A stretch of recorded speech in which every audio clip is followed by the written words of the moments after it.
hell? You both were wearing your Renfest t-shirts? Yeah. Did you guys? You guys should. I got one, but I didn't. And you'll wear clothes without washing it too, won't you? Yeah. Yeah, that drives me Me too. nuts. Michelle loves it too. We're here at the Johnson Space Center. I don't know if we're still in Houston, but they call it Johnson Space Center Houston. This is when they said Houston, we have a problem there.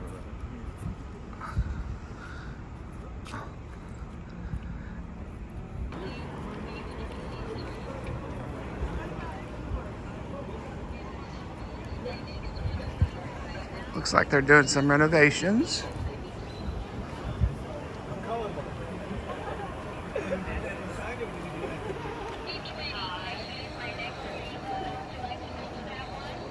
What is that? Is that a walking tour? I'm not sure what we want to do yet.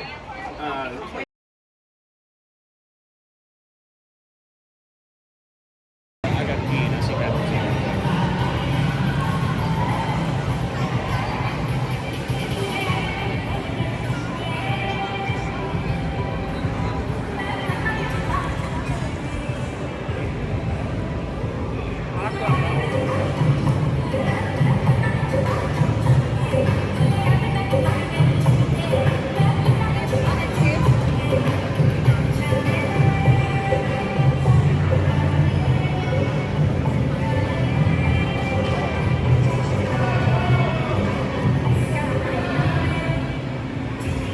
We're gonna go to the bathroom. I need something to drink. There's a food lab. Yeah, I see it. Yeah.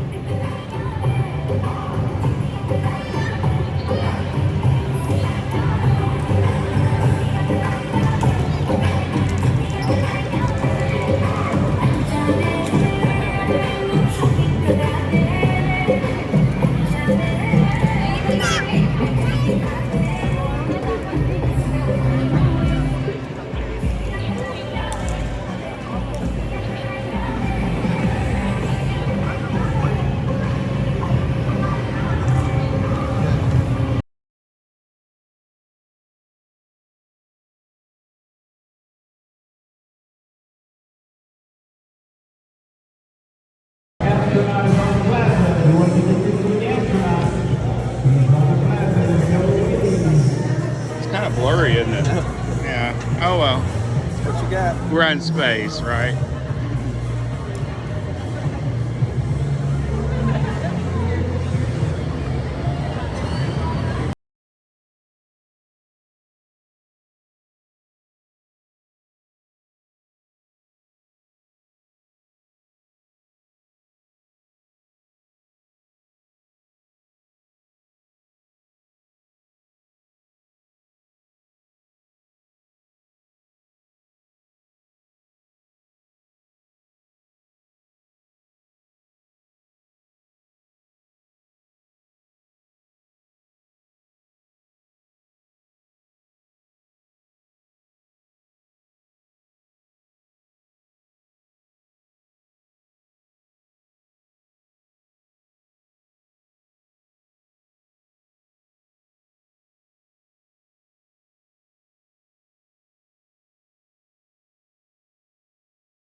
This base suit was worn by this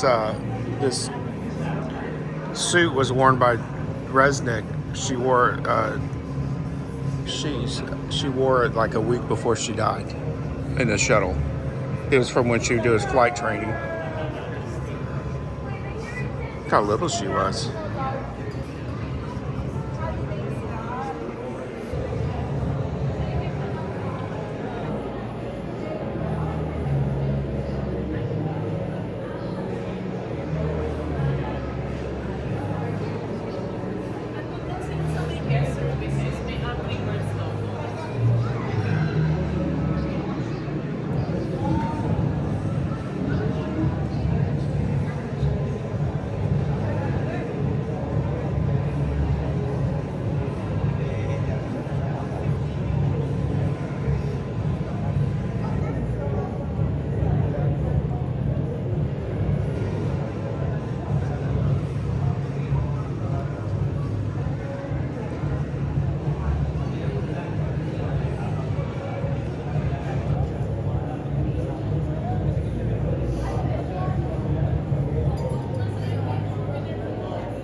Aluminum ball.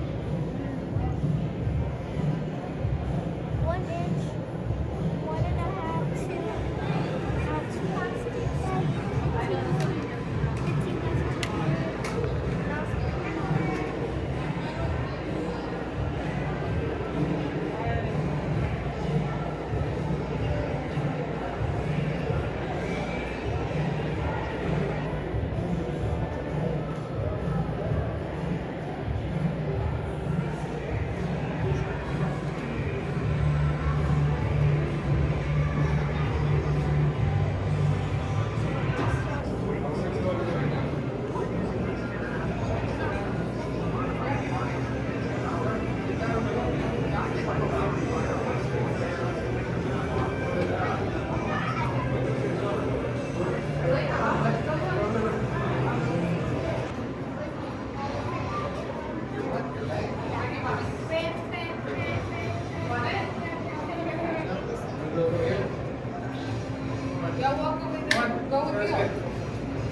This example.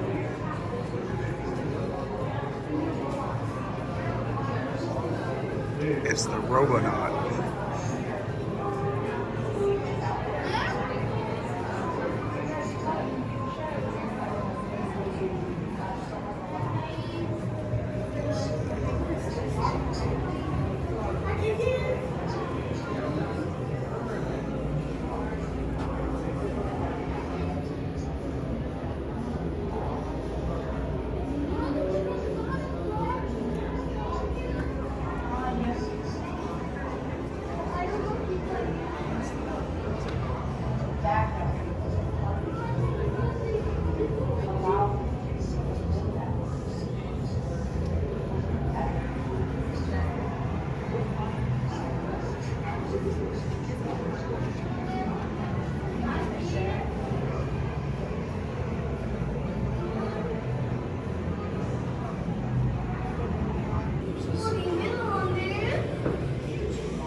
What's that?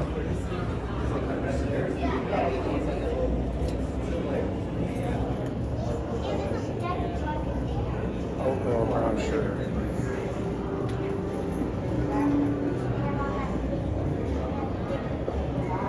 Kona coffee, isn't that the kind of video? I thought.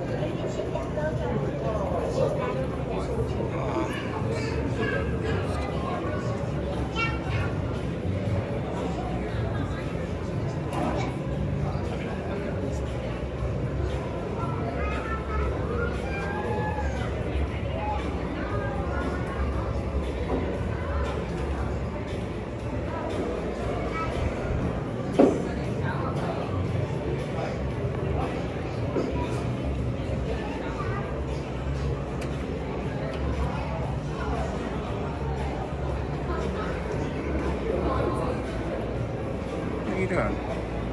This fucker's burger.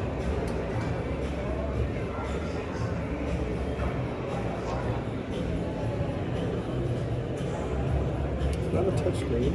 No. Imagine what they'll come and do if you break it.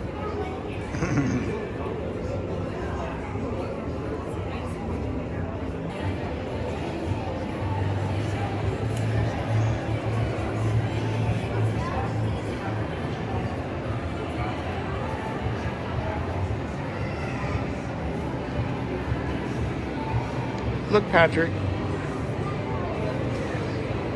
Patrick, it's the new invisible suit. It's the new invisible suit with a cloaking device on it. I was going to say cloaking. A cloaking device on it.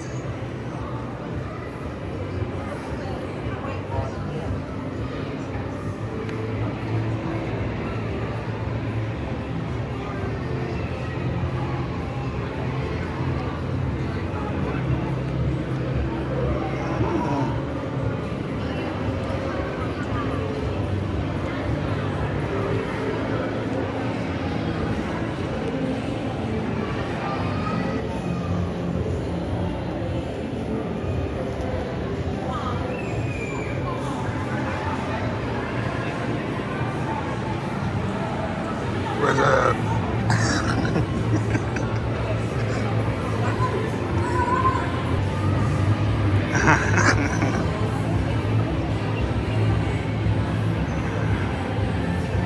Is that their actual sizes, I wonder?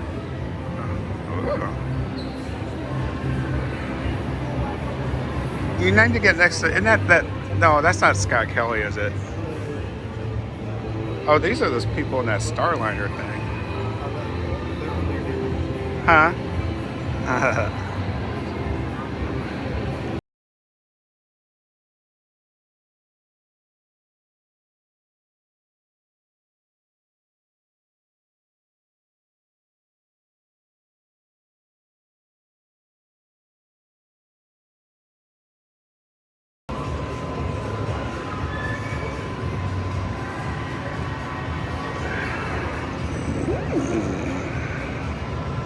The cupola. Cupola? Cupola?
You want to get?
What are we looking at, Patrick? All the switches up there. Oh, what is this?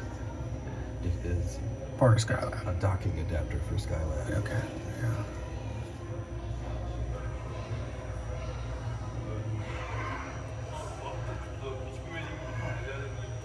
If you look behind you, once you go to the back end of this, you'll see the module about to dock.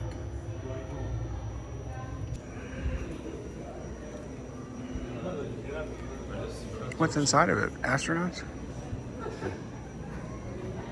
That's how they rode in there? Holy claustrophobia.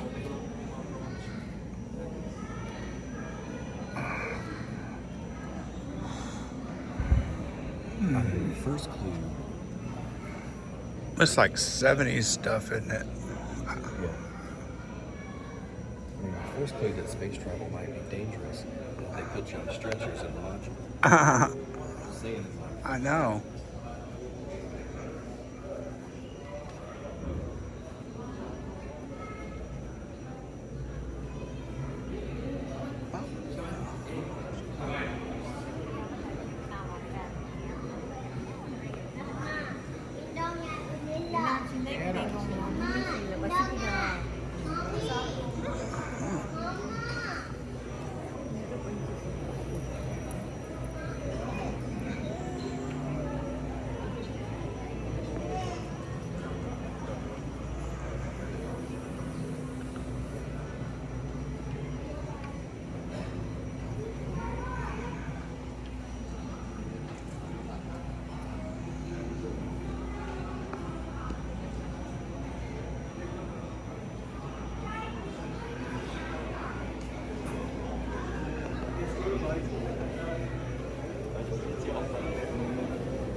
Another one of those cloak suits.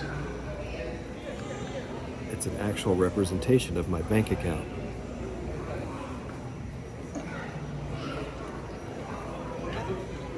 I remember when Skylab crashed. It landed off in Australia.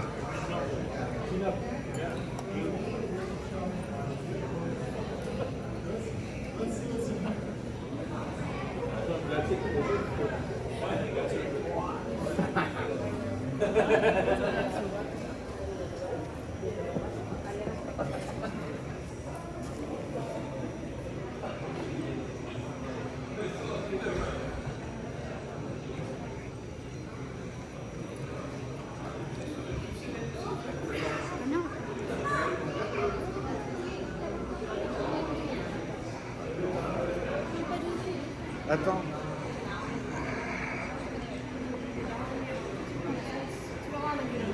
You've been waiting in line just to see that?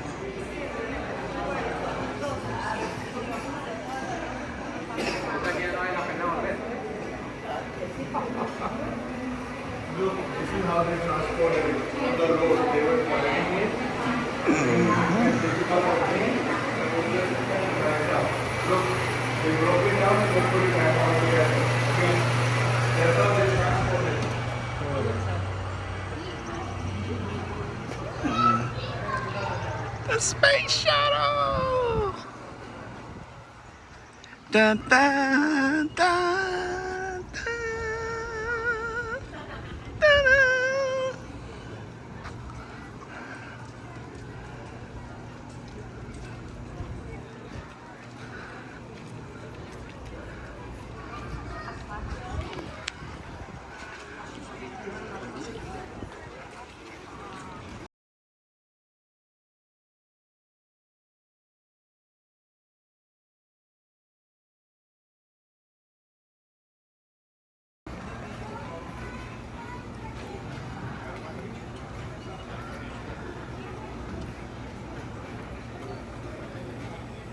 Which one is it?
right here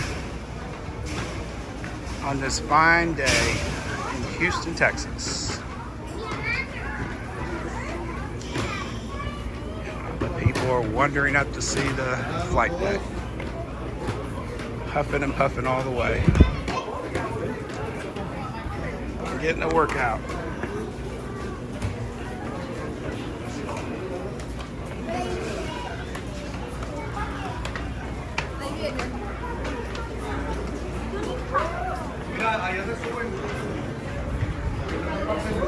This is the mid-deck of the space shuttle.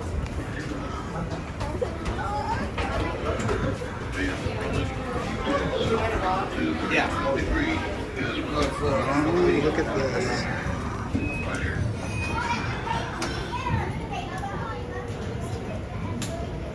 CPU's running at 106% of RPM. 5 miles altitude. Sleeping bag.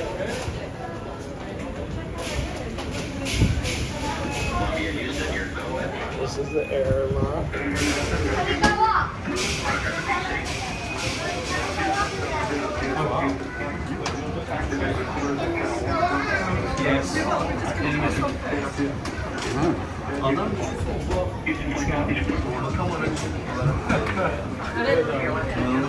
And this, that's the toilet.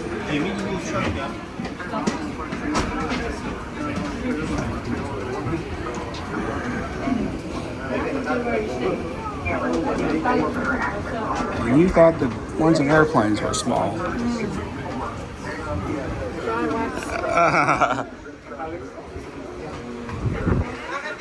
And this is the cargo bay.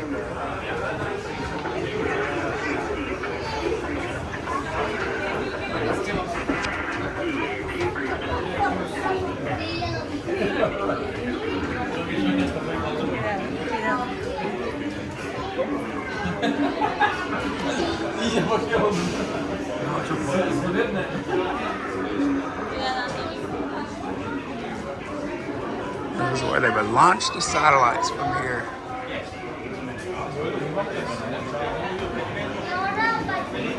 Just imagine those opening up and the stars being out there.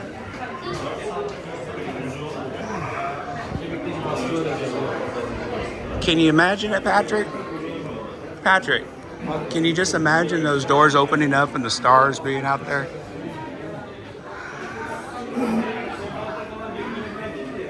Is it awe-inspiring? I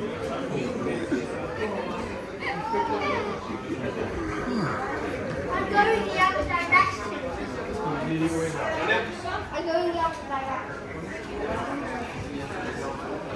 Those are actual shears that were used in retrieving, fixing a satellite.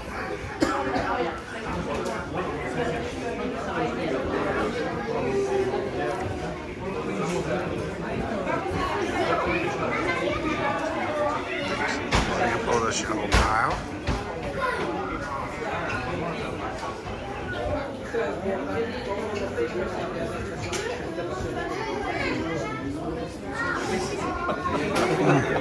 Kick out. This guy stand outside. If you look for What were they dancing around? she went in front. I didn't see her. Oh.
the jet plane that carried him.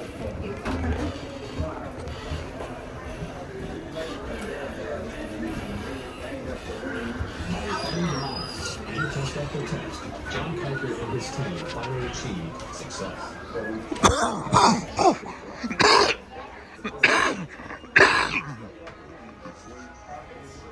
This is a Boeing 747.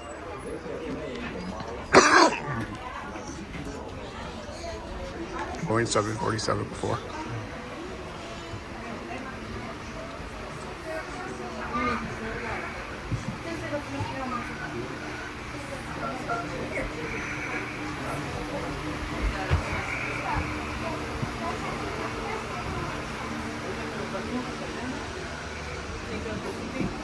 This is where the big wig executives from NASA would sit here.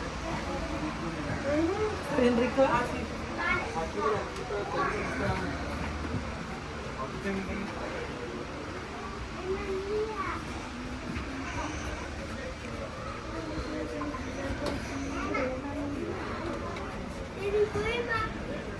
No, por ahí no puedes pasar.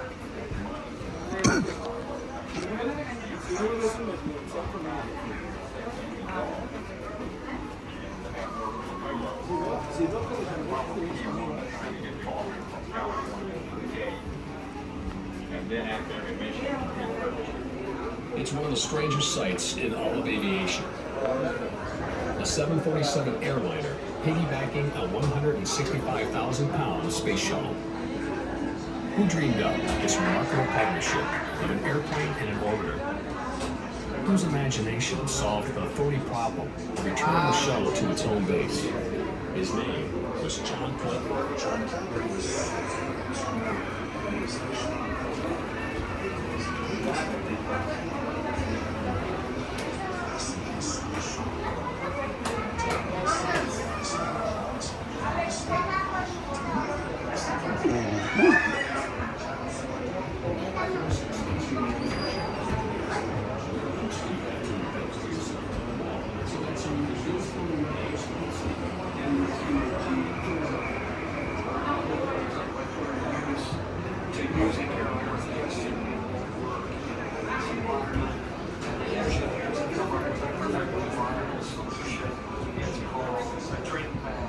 Well, the most memorable thing about living in space is looking without a doubt, it's being able to learn is a lot of fun. Being ready for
Space shuttle did, especially if capable of taking a large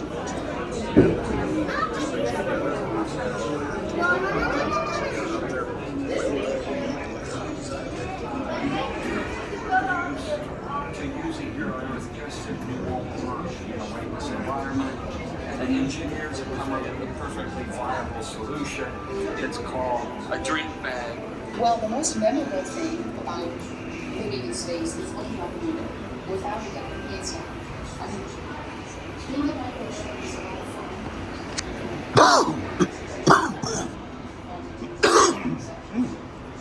That's great.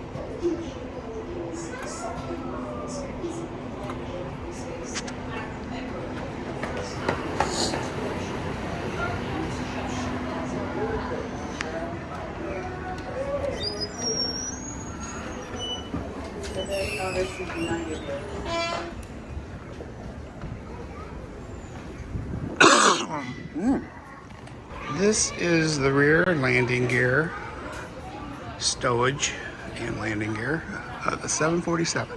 It was used to carry the shuttle. They really need to clean the inside of it though. A little bit of Fabuloso would work that. Look, I'm touching the 747. Here's the lights.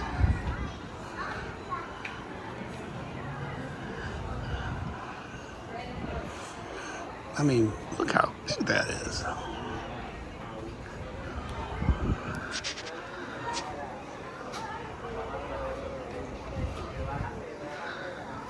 I mean, we've only been flying for about 120 years now. So it's amazing. This is like 60-10.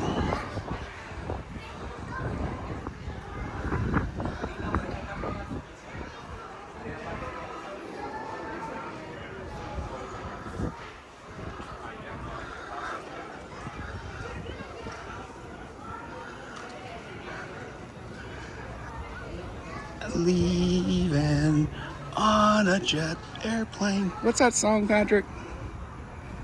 Leaving on a jet airplane or something? Don't know when I'll be back again. Wow.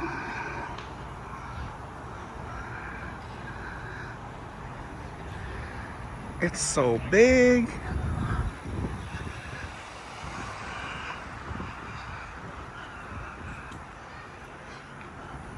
Patrick getting just the right pictures.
They got lights and everything out here.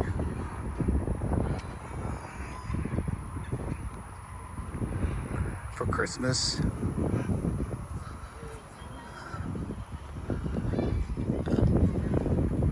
What do they have, like zoo lights, something here? It is called Galaxy Lights.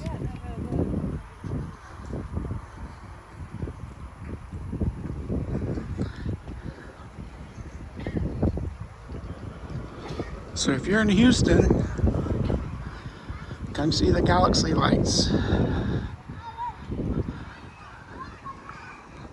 This is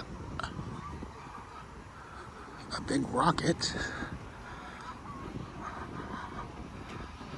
Oh, this is one of those SpaceX rockets, Patrick, that lands itself.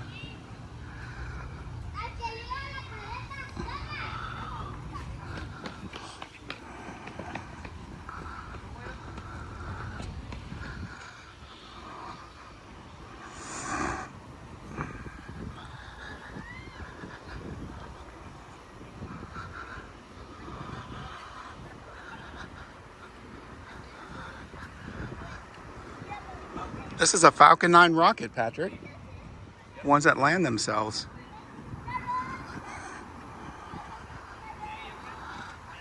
Now that's pretty cool.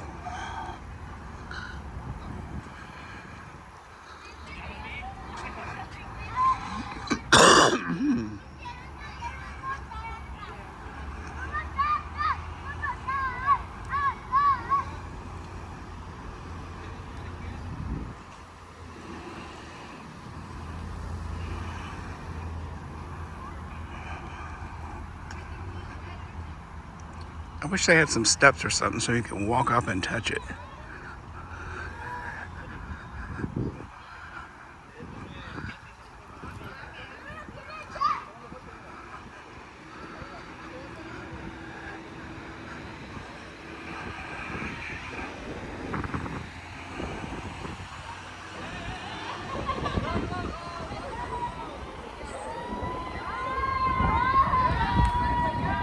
Falcon 9 rocket.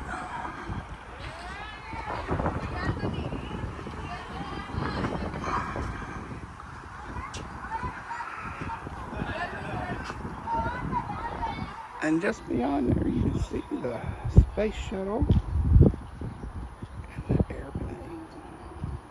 747 carrier.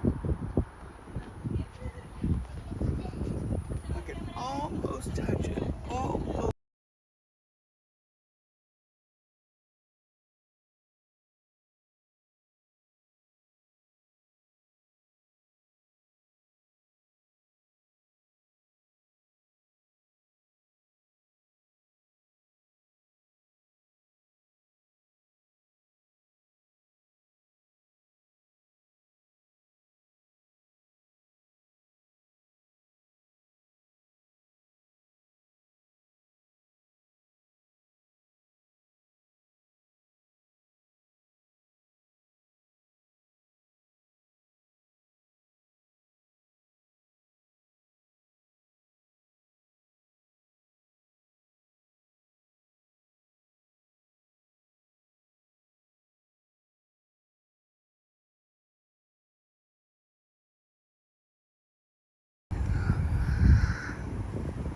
You did it. No matter what anybody says, I can still get off the ground.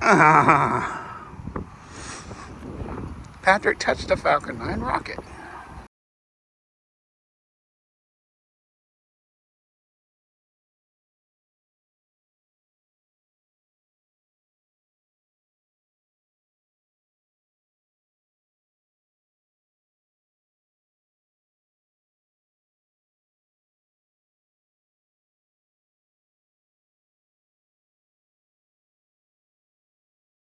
Happy holidays from Space Center Houston. Happy holidays to you.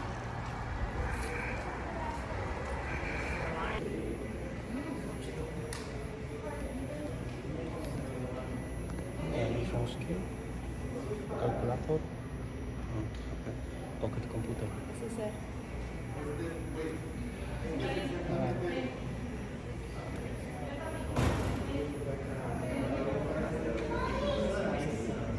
A model of the Apollo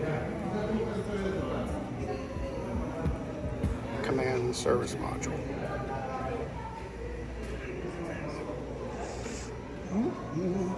Oh, I'm sorry. I should have been paying attention.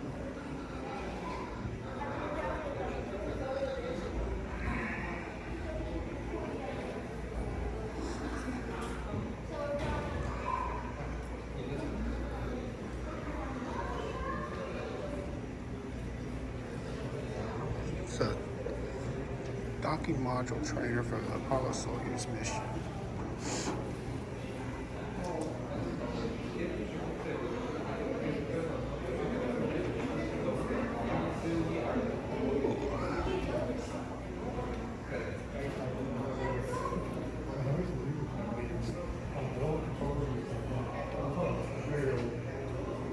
Is that command module or whatever the control?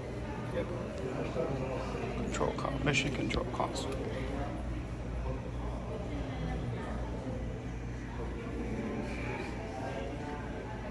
How cool is that?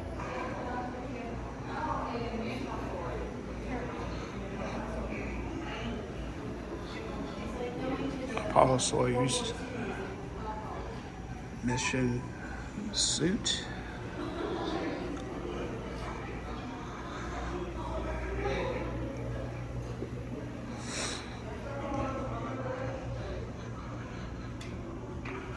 What is that? Piece of the moon? I'm gonna touch a piece of the moon. I must say it's nothing special. just knowing it's a piece of the moon makes it special. But it really just feels like a piece of tile.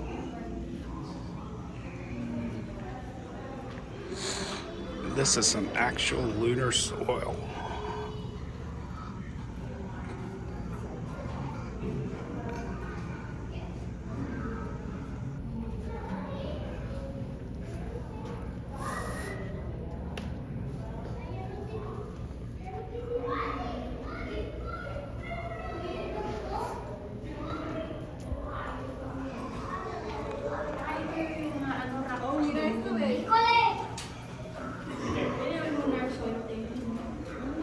And we have here some actual lunar rocks. Look at that.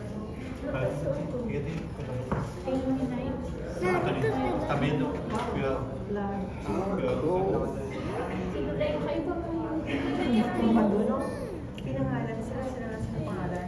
Kaya na, Iron Man, silicon and oxygen. Greenish. Oh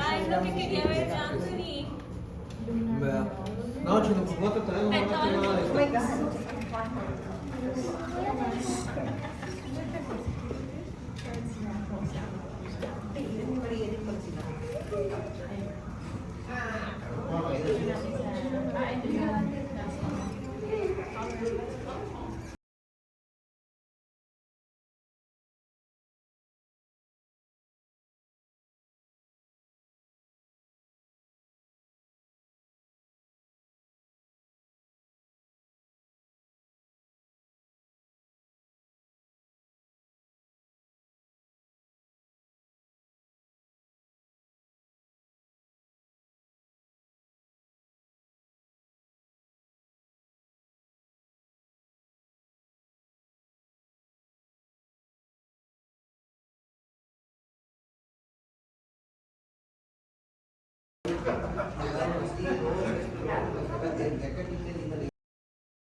This is the actual soundstage where they filmed the lunar landings.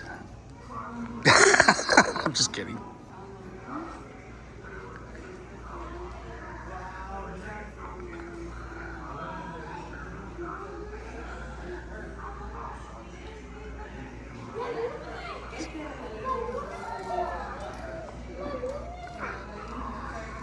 Patrick doing one of his fancy.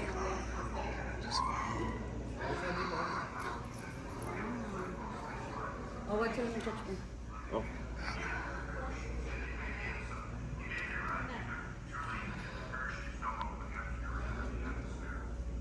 This is the lunar rover. Designed by Land Rover.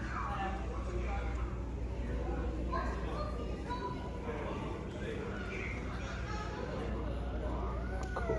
This is pretty cool.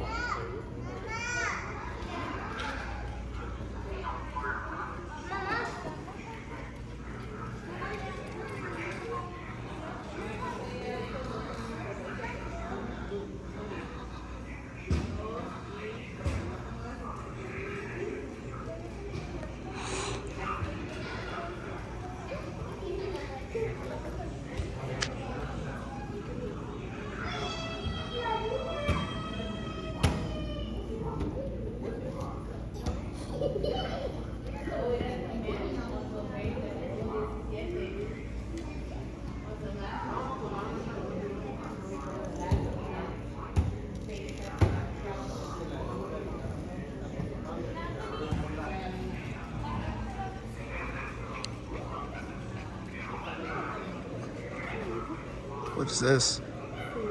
The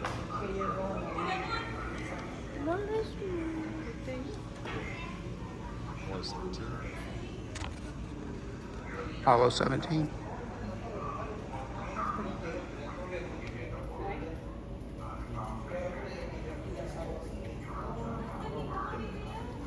Can you imagine riding that thing for a week?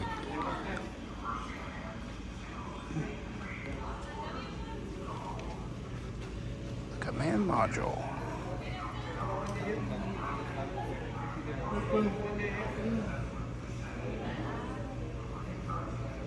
This is the one with the last man on the moon visit back in 1972.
Only a small fraction of it. It's so big, employees sometimes have to use bicycles to get around. And it's not just NASA folks here, who from all kinds of countries and their aerospace programs all come here to work together. The reason why is because we have such an amazing history and cutting-edge research. We're coming up with some of that history right now. Behind the Strand on the left-hand side, you see that huge white building. Now that building and its surrounding area will be the George W.S. Abbey Rocket Park. Now outside of that building, you can see an outline of the Saturn V rocket. The Saturn V was the rocket that was used during the Apollo program to bring our astronauts from the moon. The rocket inside of that building is one of the only 3 remaining Saturn V rockets on display in the entire world. Ours is special because unlike the other 2, ours is flight certified. The other two Saturn V rockets include parts from mock-ups that could have never flown, and we sent the first American woman and person towards the moon. But she's not previous missions. We stand on the shoulders of the giants who came before us. As we pass by, make sure you wave to everybody on this tram, as well as Perry the Platypus.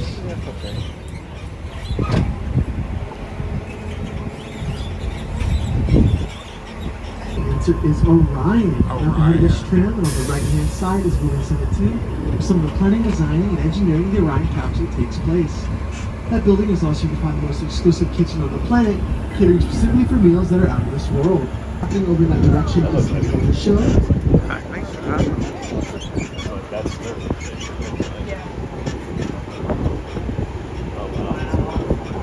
I hope you're all enjoying your free view.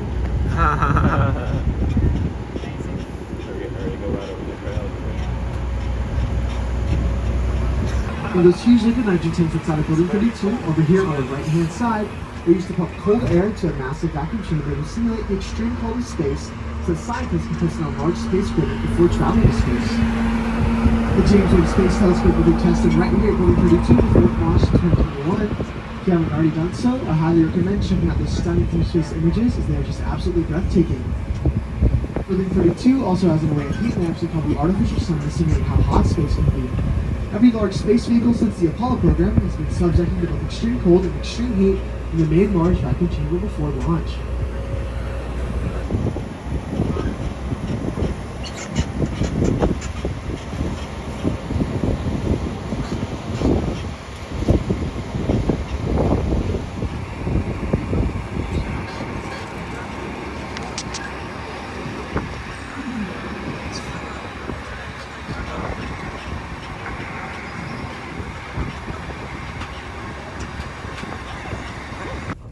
All right, everyone, welcome in. I will tell you all the things that I'll be talking about for this first section of the presentation will be on the very far right side over here. So you can make your way up to me, but most of the stuff I will be talking about will be on the very far right. Just make sure everybody can get in, and as long as you'll have enough room, we should be all clear to start very soon.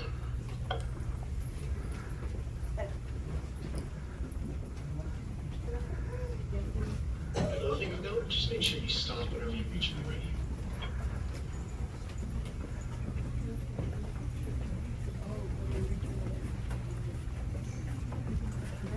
This is the astronaut training facility.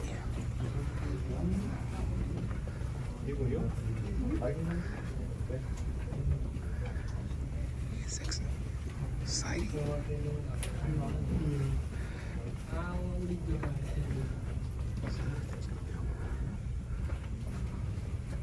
We set up ahead on the right.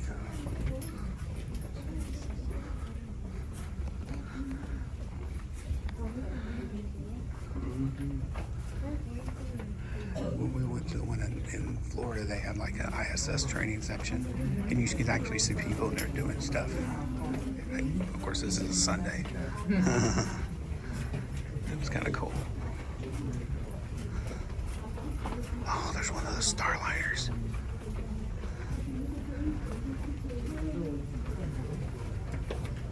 Must be a Starliner mock-up. Look at all that stuff, sewing machines and stuff.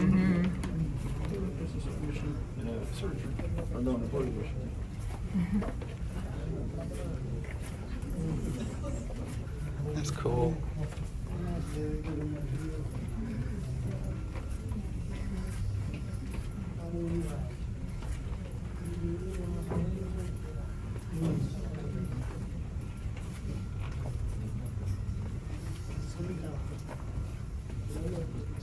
Alright everyone, welcome to Building 9, or as you all know it, once again, the Astronaut Training Facility. Since 1980, every NASA astronaut has walked the floors of this facility in preparation for their next mission.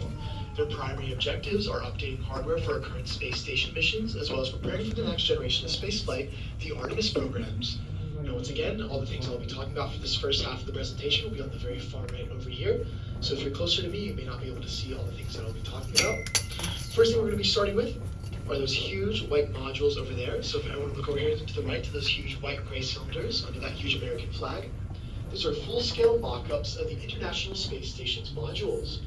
The modules that you see are a mixture of low, medium, and high-fidelity mock-ups that are used to train the astronauts that will travel to the ISS in basic procedures and system familiarization.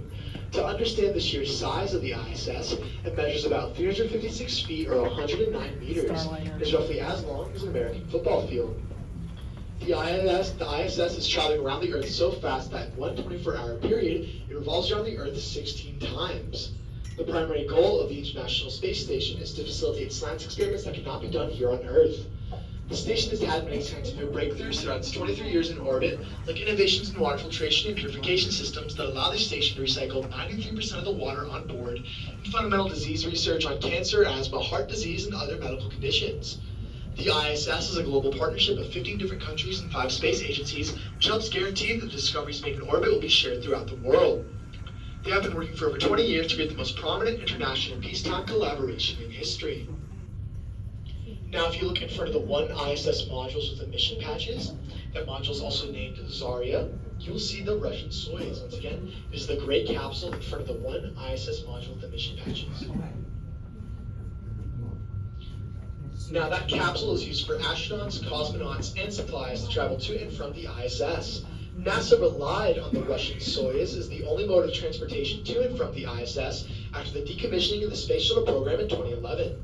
That is, at least until the launch of the SpaceX rockets, which started NASA's Commercial Crew program. NASA's idea behind the Commercial Crew program is to allow private companies like SpaceX, Boeing, Sierra Nevada, and others to collaborate in missions to the ISS. This allows NASA the ability to focus more time on developing new spacecraft that will only up to 7 people. It is designed to have the ability to land on land and water. Now the next step in the world of space exploration is the Artemis program. The Artemis missions will help take humans back to the surface of the moon as close as 2025 and send humans further into space than ever before. The program will give us valuable information that will help us succeed in our mission of reaching the surface of Mars. Because these missions are such a huge collaborative effort from so many countries, NASA wanted to create a set of principles that all parties involved could abide by to keep space a shared space for scientific research to benefit all of humankind. Alright, with all that being said, now's your chance to take any last photos that you want of this side of the facility. That over there is silver.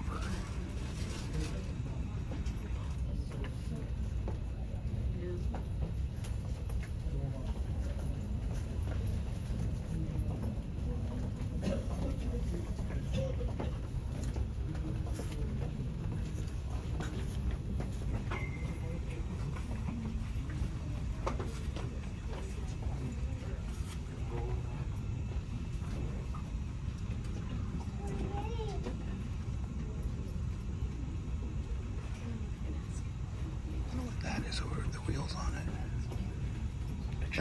Yeah, no, the astrolab thing. Oh.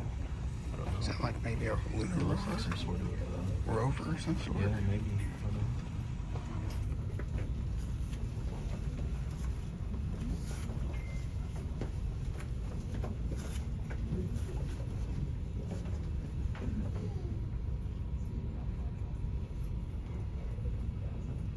It's funny how they have a door on that thing right in front of the stairs.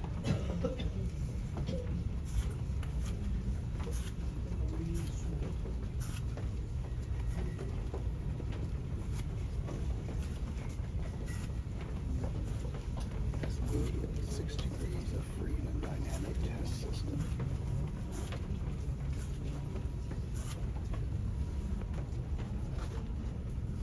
Where's that thing they put the astronauts in? They spin around. I don't think that's it. They probably don't use those anymore. They might. You know what I'm talking about? Yeah. You know, in the old films, you see the guys spinning around. Yeah.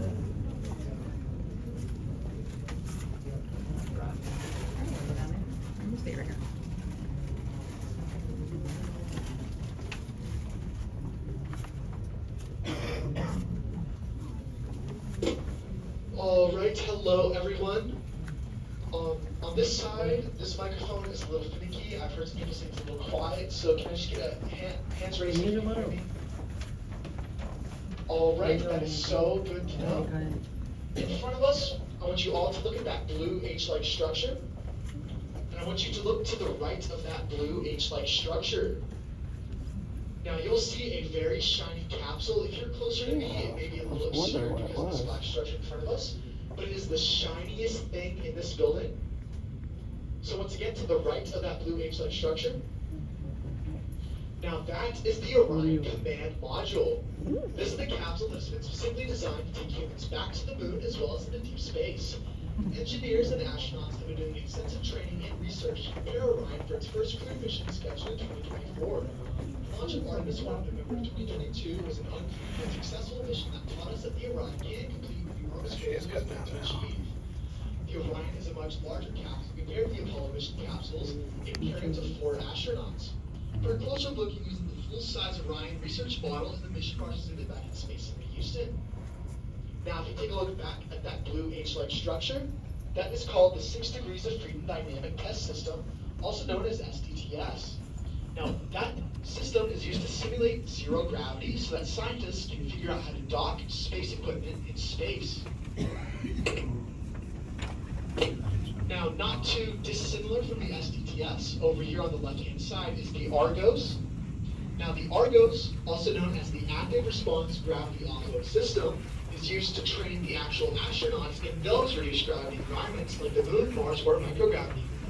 The system uses an overhead crane or a robot system to offset the weight of whatever or whoever is attached to it.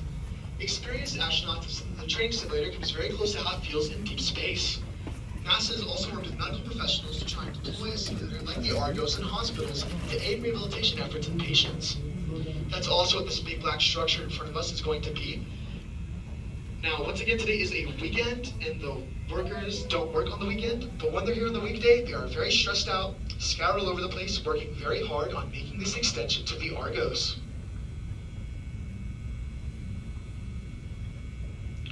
All right, I'll give you all a moment to take any last photos that you want, but this does conclude our tour of the astronaut training facility.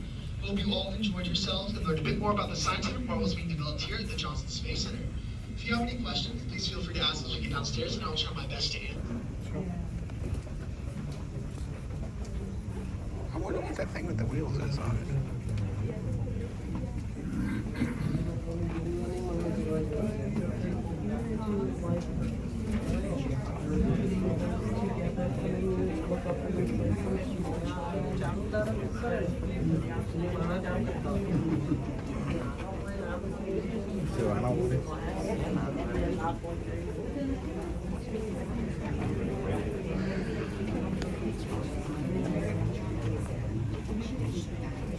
I bet it'd be awesome to see them all working in there though. Oh, yeah. There's 155 shuttle missions, the International Space Station missions, and the most recent Artemis missions. There are actually multiple flight control rooms inside. Inside that building, teams of people work around the clock, 24/7, 365 days a year, tending to the International Space Station and flight control room there. Now, if you see that American flag flying on top of that building, that flag only flies whenever there's at least one American astronaut in space. It's been flying continuously for 23 years due to the continued success of the International Space Station. Now, communication is key to every single human mission. While there's endless testing and training being done at all the places we've seen so far in the tour, it's the back and forth dialogue between the crew and their support team taking place right there at Mission Control in real time.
Patrick's trying to decide what he's gonna get.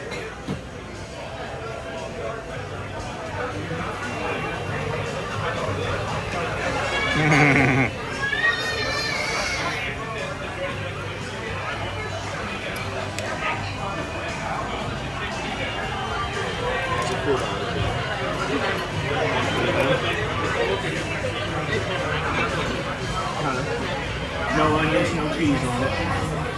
And I guess, Patrick got Let's go and give me a baked potato, butter and sour cream. Bloody Mary.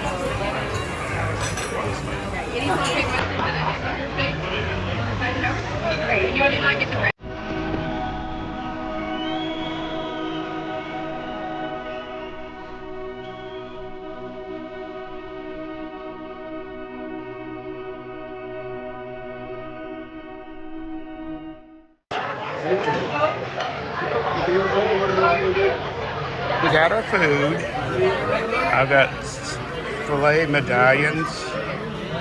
Patrick got prime rib. Jeff got a T-bone. And Michelle got pork chops. Pork chops. Happy anniversary to these two. 23 years, right? Yeah, 2001. 23 years. But this isn't their official anniversary dinner. It's just something for now. You gotta take me someplace nice. Yes. Baytown or Colorado. Taco Bell. I'm working on my drink. Oh, I'm having to get a to-go box because I'm stuffed already. I ate too much appetizers.